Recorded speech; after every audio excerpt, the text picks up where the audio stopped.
Karibu kwenye makala inayohusu simba. Simba ni miongoni mwa wanyama wanaovutia zaidi duniani na wanajulikana kama mfalme wa pori.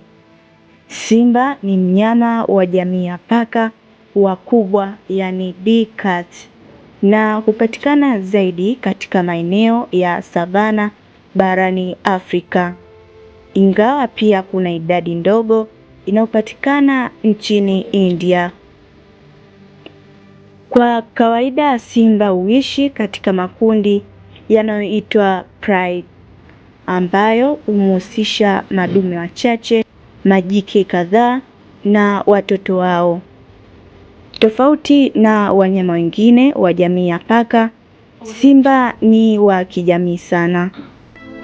Majike ndio wawindaji wakuu, hushirikiana kuwinda wanyama kama pundamilia na swala, huku madume wakilinda eneo la kundi. Muonekano wa simba ni wa kipekee sana.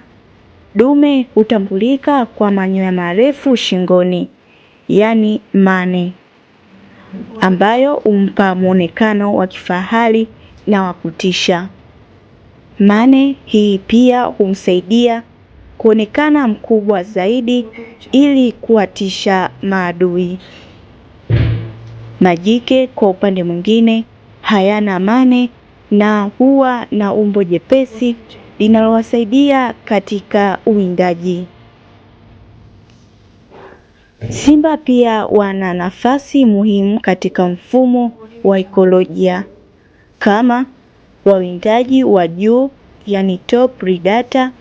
Wanasaidia kudhibiti idadi ya wanyama wengine na hivyo kudumisha usawa wa mazingira.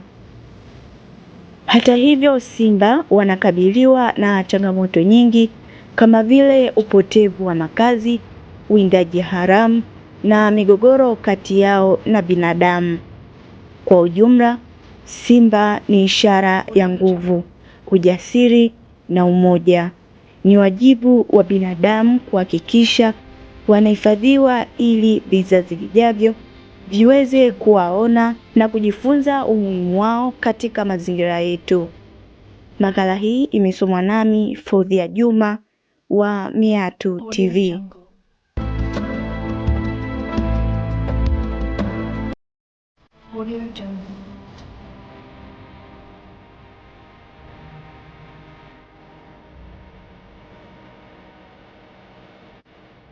Audio Jungle.